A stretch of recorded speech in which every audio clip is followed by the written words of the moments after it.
जय पीताम्बरा मां। नमस्कार मित्रों, कुंडली रहस्य ज्ञान यूट्यूब चैनल में आपका स्वागत है।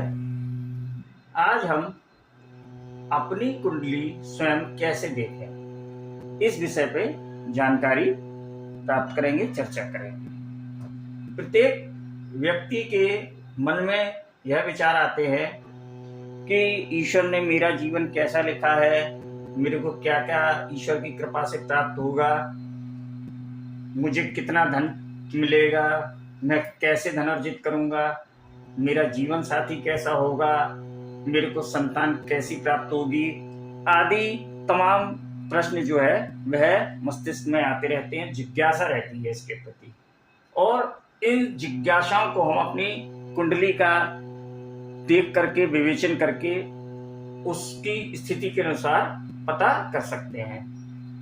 तो प्रत्येक जातक को इसका ज्ञान होता नहीं है, इसलिए जब उसके सामने कुंडली आती है तो वह समझ ही नहीं पाता है कि यह स्ट्रक्चर क्या है, इसमें ये संख्या लिखी है क्या है, ये आदि चीजें, क्योंकि उसको ज्ञान नहीं है। तो हम एक सीरीज शुरू करने जा रहे हैं कि कुंडली कैसे देखें। इसमें आपको बेसिक स्ट्रक्चर सिखाया जाएगा कुंडली देखने का, और यदि आप इन बेसिक चीजों को नोट कर लेते हैं, ध्यान कर लेते हैं, तो आप स्वयं से अपनी कुंडली को आसानी से देख सकते हैं, समझ सकते हैं कि आपका आने वाला जीवन कैसा होगा, क्या क्या आपको प्राप्तियां होंगी, कौन कौन से कष्ट मिलेंगे। और अगर समय पे आपको उसका ज्ञान हो जाता है तो आप उसके उपाय भी कर सकते हैं। तो ठीक है, आज शुरू करते हैं। आप तो सबसे नंबर 1 पे आपको इस चीज को देखना है कि जो आपकी कुंडली होती है, आप उसमें लग्न को देखते हैं। इस प्रकार का एक लग्न चार्ट होता है। अब मेन चीज इसमें, मुख्य जो चीज है वो आपको यह देखने हैं कि जो कुंडली होती है, ये जो लग्न चार्ट होता है, यह पूरे ब्रह्मांड का एक सूक्ष्म रूप है।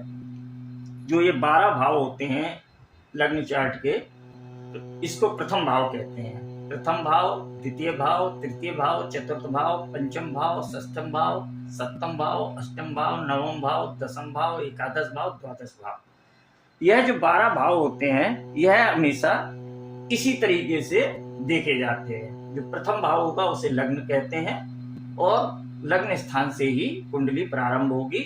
इसमें संख्या कोई भी लिखी हो, कोई भी अंक लिखा हो, उससे हमें मतलब नहीं है। लेकिन जब आप देखेंगे लग्न, लग्न यानी कि कुंडली का प्रथम भाव, और यहां से ही कुंडली को शुरू करते हैं। अब एक इसमें संक्षिप्त विवरण इस चीज को और समझ लीजिए कि ये जो इसमें गोले बने हुए हैं, 1 2 3 4, यानी प्रथम भाव इसे केंद्र स्थान कहते हैं, चतुर्थ भाव ये भी केंद्र स्थान, सप्तम भाव और दसम भाव ये कुंडली के केंद्र स्थान कहलाए जाते हैं। अब हम द्वितीय बिंदु की ओर चलते हैं। दूसरा बिंदु है ग्रह। हमारे वैदिक ज्योतिष में 9 ग्रहों का विवेचन किया जाता है। 9 ग्रहों को सम्मिलित किया गया है। अब इसमें 9 ग्रह कौन कौन से हैं? Number 1 Suryadev, number 2 Chandradev, number 3 मंगल देव, फिर बुध देव, बृहस्पति देव, गुरु लिखा हुआ है, गुरु भी कहते हैं, और बृहस्पति एक ही बात है, बृहस्पति देव, शुक्र देव और शनि देव।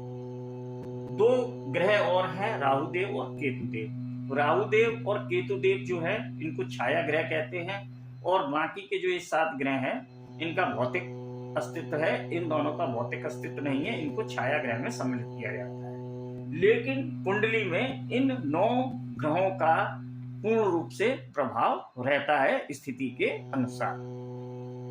आपकी एक चीज क्लियर हो गई कि कुंडली में 12 भाव होते हैं, 12 भाव स्थिर रहते हैं, हमेशा ये भाव लग्न होता है। नंबर 2 9 ग्रह होते हैं।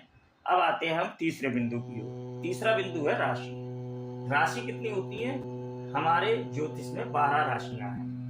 1 2 3 4 5 6 7 8 9 10 11 12। जो आपके इन कुंडली के भावों में अंक लिखे होते हैं, 2 नंबर, 4 नंबर, 6 नंबर, 7 नंबर, वह क्या होते हैं? वह मूल रूप से राशि होती है, प्रतीकों के रूप में लिखी होती है, अंकों के रूप में। अब आपको उनको समझना होगा। अगर 1 नंबर आपके किसी कुंडली के किसी भी भाव में 1 नंबर लिखा है, तो 1 नंबर की राशि होती है मेष राशि।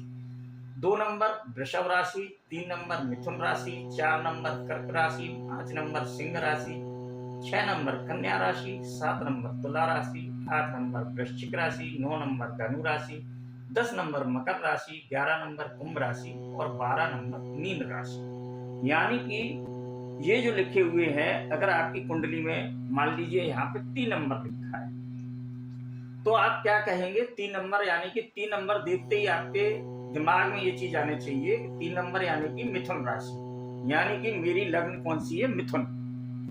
मान लीजिए 5 नंबर लिखा है, तुरंत आपके दिमाग में आना चाहिए 5 नंबर कौन सी राशि होती है? सिंह राशि, यानी कि लग्न भाव में कौन सी राशि बैठी है? विराजमान है सिंह राशि। यानी कि इसको आपको स्मरण करना है। 1 नंबर जो होता है वो मेष, 2 नंबर वृषभ, 3 नंबर मिथुन, 4 कर्क, 5 नंबर सिंह, 6 नंबर कन्या, 7 नंबर तुला, 8 नंबर वृश्चिक, 9 नंबर धनु, 10 नंबर मकर, 11 नंबर कुंभ और 12 नंबर मीन। तो मित्रों, चौथे नंबर पर हम ध्यान देंगे कि जो 12 राशियां होती हैं, इन 12 राशियों का कोई ना कोई ग्रह स्वामी होता है। जैसे कि मेष राशि के स्वामी मंगल देव, वृषभ राशि के स्वामी शुक्र देव, मिथुन राशि के स्वामी बुध देव, कर्क राशि के स्वामी चंद्र देव, सिंह राशि के स्वामी सूर्य देव, कन्या राशि के स्वामी बुध देव, तुला राशि के स्वामी होते हैं शुक्र देव, वृश्चिक के मंगल देव, धनु राशि के स्वामी बृहस्पति देव, मकर राशि के स्वामी शनि देव, कुंभ राशि के स्वामी शनि देव और अंत में मीन राशि के स्वामी होते हैं बृहस्पति देव। इस प्रकार इन 12 राशियों के कोई ना कोई ग्रह स्वामी होते हैं। अब इसमें आपको सरल विधि से याद हो जाए, इसलिए थोड़ा सा अगर इस पे ध्यान देंगे तो पाएंगे कि चंद्रदेव और सूर्यदेव को सिर्फ एक राशि का स्वामित्व मिला हुआ है, जबकि अन्य जो ग्रह हैं उनको 2 राशियों का स्वामित्व प्राप्त है। आप अगर इसे सीरियल से देखेंगे तो यहाँ मंगल देव, शुक्र देव, बुध देव और चंद्रदेव और सूर्य देव के बाद यही क्रम विपरीत दिशा में चलने लगेगा, यानी मंगल देव, शुक्र देव, बुध देव और इसके बाद बुध देव, शुक्र देव, मंगल देव। तो ये थोड़ा सा आपको याद करने में सरलता हो जाएगी। अंत में जो 4 राशियां हैं, इनको ये ध्यान रखना है कि 9 नंबर जो है बृहस्पति देव स्वामी होते हैं, 12 नंबर के बृहस्पति देव स्वामी होते हैं और जो बीच के जो 10 नंबर और 11 नंबर राशि होती है, इसके स्वामी शनि देव होते हैं। इसके बाद थोड़ा सा नक्षत्र के बारे में ये बता दें कि इनके अलावा वैदिक ज्योतिष में नक्षत्र का मूल महत्व होता है। इस पर विस्तृत वीडियो तो हम आगे बनाएंगे, लेकिन अभी इतना समझ लीजिए कि एक राशि जो होती है वो नक्षत्रों के 9 चरणों से मिलकर एक राशि का निर्माण होता है। तो नक्षत्र भी इसमें शामिल होते हैं, जिस पे हम एक विस्तृत वीडियो आगे बनाएंगे।